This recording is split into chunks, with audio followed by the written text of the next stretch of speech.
340 jours de protection. N'est-ce pas merveilleux? Très merveilleux. Dans 25 jours, on ne parlera plus de l'année 2023.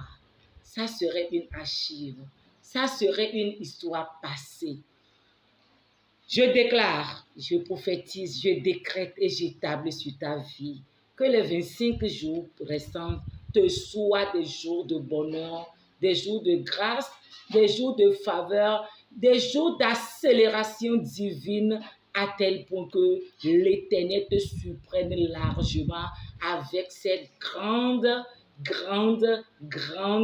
merveille. Au nom puissant de Jésus-Christ. Dis-moi Amen, Amen, Amen. Comme je viens de le dire, dans 25 jours, on ne parlera plus de l'année 2026. Ces moments, ce sont des moments de bilan. Qu'est-ce que j'ai pu réaliser en 2023? Qu'est-ce que j'aurais souhaité réaliser? Quel objectif j'aurais aimé atteindre?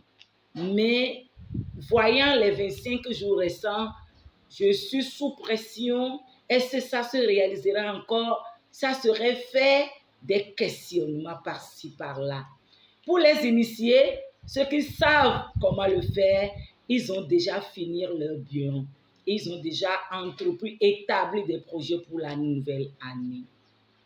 D'autres me diront, oui, moi j'ai déjà fait mon bilan. J'ai vu que cette année a été une année de grâce et de faveur, une année de visitation divine. L'Éternel m'a gracié. Pour nombreux, ils diront, non, cette année, je n'ai pas eu de succès. Ce que j'attendais, ce n'est pas venu. Non, l'Éternel ne m'a pas fait tel, ne m'a pas fait tel, ne m'a fait pas ceci. J'ai une question pour ces gens de personnes. Qu'est-ce que tu as établi comme schéma, comme canevas, comme plan d'affaires avant d'entrer dans l'année 2023? C'est ça qui t'aidera à dire en cette fin d'année que l'Éternel m'a visité ou pas. J'avais un professeur de français, je l'ai dit au moment de prière pour les enfants, à leur moment d'examen. Ce professeur de français a l'habitude de nous dire, si au début de l'année, tu ne vises rien, à la fin de l'année, tu n'as rien à visiter, à réviser. Ce que tu as visé au début de l'année, c'est ça qui va te positionner à réviser aux dernières heures de l'année. Qu'est-ce que tu as établi comme plan? Qu'est-ce qui a été ton guide? Qu'est-ce qui t'a motivé au cours de ces 12 mois? Nous venons de totaliser 340 jours. Quel a été ton guide? Qu'est-ce qui t'a motivé?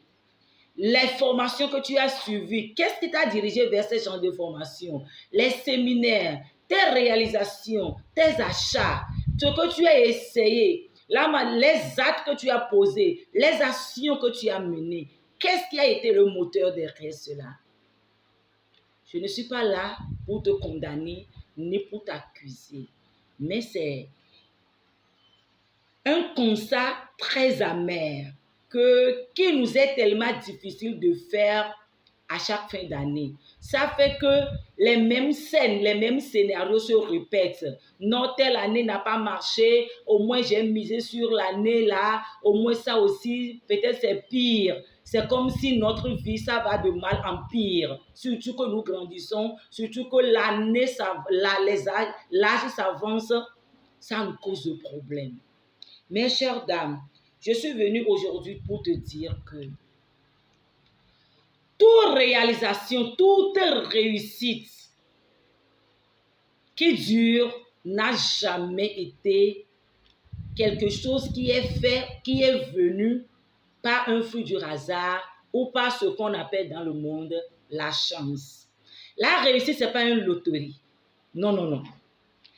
Depuis le temps de la Bible, de Genèse en Apocalypse, tous ceux qui ont réussi, soit l'Éternel a prédit, soit l'Éternel a donné une prophétie à travers ses prophètes, soit un parent a cherché Dieu et Dieu lui a répondu que telle chose se passera. Et comme Dieu est toujours véridique dans ses propos, à tel moment, même si ça dure, même si ça dépasse, on voit toujours la réalisation. Ça prouve que tout ce que nous faisons, sans une intention engagée, ça serait tellement difficile de voir ces choses réalisées. Alléluia. Nous allons lire quelque chose. Comme je viens de le dire, je ne suis pas là pour te condamner, mais je suis là seulement pour t'éveiller. Nous allons lire dans Proverbe chapitre 21, verset 5. Proverbe chapitre 21, verset 5. Les projets de l'homme diligent lui mènent qu'à l'abondance, mais celui qui agit avec précipitation n'arrive qu'à la disette. Dans ce verset, nous avons le projet. Nous avons l'homme qui va réaliser le projet. Nous avons la diligence comme qualité et nous avons le résultat comme abondance. Amen. Si je prétends réaliser quelque chose dans l'année 2024, la Bible me dit dans Proverbe chapitre 21, verset 5 que je dois avoir un projet. Parce que ce que j'ai dans ma tête, ce n'est pas un projet. C'est un rêve qui peut se réaliser ou pas. Je dois écrire quelque chose bien déterminé, noir sur blanc, comme projet. Et maintenant, moi-même, je dois être là pour m'engager. Et maintenant, dans mon engagement, je dois faire tout avec la diligence. Et la Bible déclare que ça donne toujours de l'abondance. Ça donne toujours comme résultat le succès, la réussite, le témoignage. Alléluia. J'aimerais te dire que la réussite, comme je viens de le dire, la réussite d'une année par rapport à l'autre a pour socle, a pour fondement un projet bien déterminé. Ça ne viendra pas par accident. Nous ne servons pas le Dieu qui fait la magie. Nous servons le Dieu qui fait le miracle.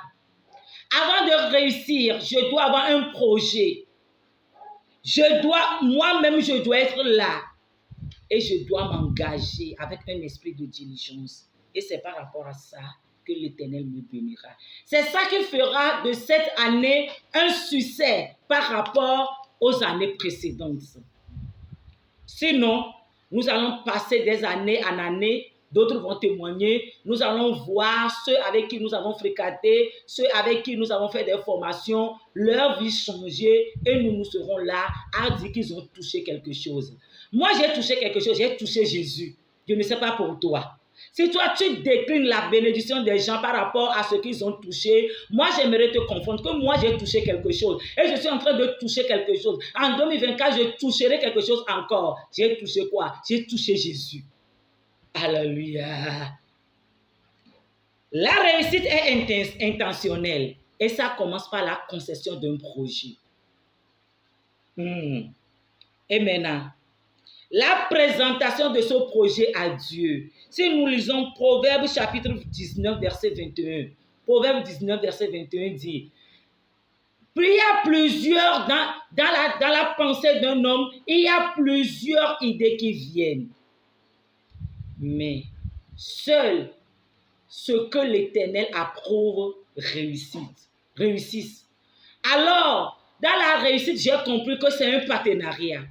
Dieu a sa part et moi également j'ai ma part. Je dois concevoir plusieurs idées à mon sein, dans mon cœur.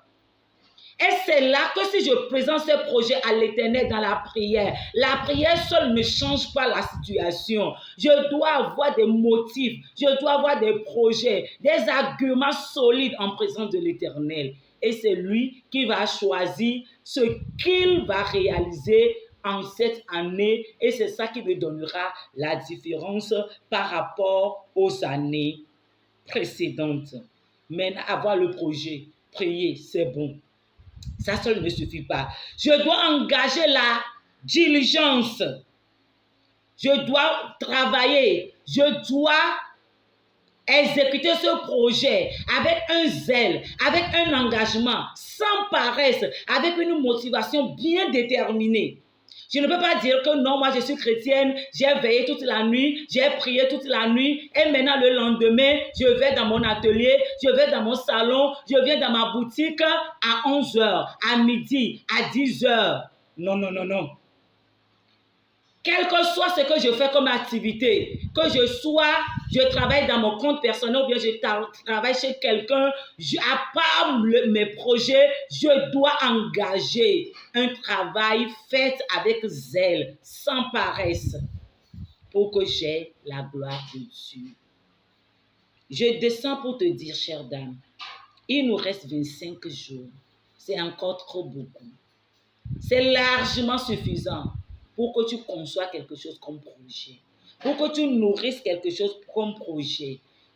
Entre en 2024 avec quelque chose à la main. Dieu même, avant de donner un projet, avant d'entrer en partenariat, en alliance avec Moïse, il lui a dit, qu'est-ce que tu as en main? Tu peux me dire que Dieu même ne peut pas doter Moïse à faire la mission de l'Égypte, mais il a voulu voir ce qu'il a en main. Même aujourd'hui, les institutions financières, entrepreneurs que je suis, même les microfinances, même les banques, avant de leur prêter, avant de te donner leur argent, ils verront ce que tu as déjà fait toi-même. La réalisation de tes propres efforts. Qu'est-ce que tu as pu réaliser à 0 francs? Avec tes propres efforts, qu'est-ce que tu as fait? Sans cela, ils ne peuvent pas t'octroyer leur prêt. Alors, devant Dieu même, tu dois avoir quelque chose en main. Et c'est par rapport à ça que l'Éternel va te bénir. Nous allons lire Job chapitre 22, verset 28. Job 22, verset 28, la Bible dit, « À tes résolutions répondra le succès. » Dans l'accomplissement de la destinée, nous sommes des partenaires avec Jésus. J'ai ma part, j'ai ma résolution, j'ai ma décision, j'ai ma détermination, j'ai ma persévérance.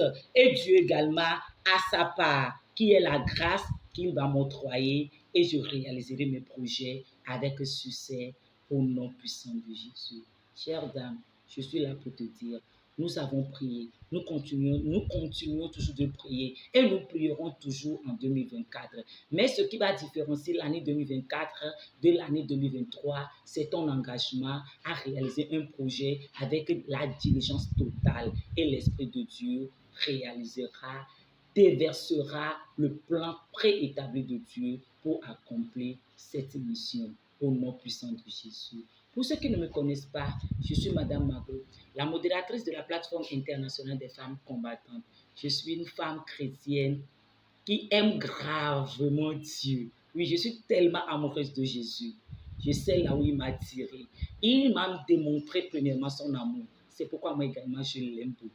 Je suis une femme intercesseuse et je crois sérieusement à la prière transformatrice basée sur la parole de Dieu et faite au nom de Jésus.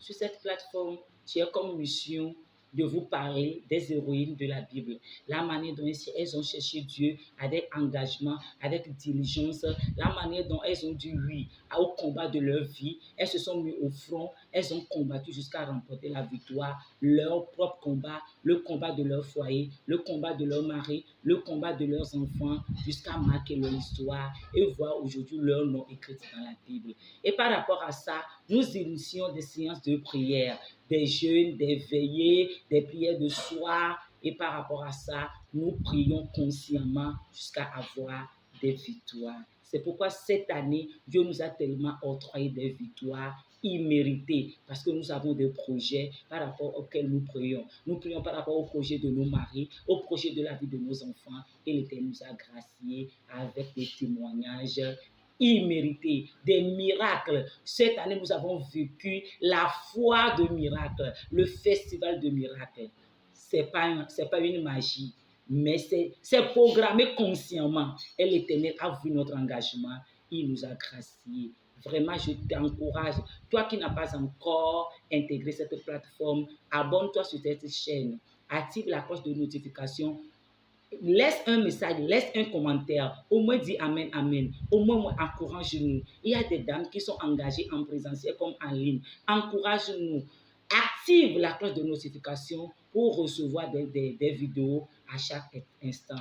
Et maintenant, à ton tour, ne sois pas avare. Partage cette vidéo avec toutes les femmes de tes contacts pour qu'elles également suivent la pensée de Dieu, pour qu'ensemble, nous nous levons comme une seule armée pour changer notre génération, laisser notre empreinte pour qu'à notre départ, la génération montante ait des modèles pour suivre. Sois une bénédiction pour ta génération au nom puissant de Jésus. Je t'aime au nom de Jésus.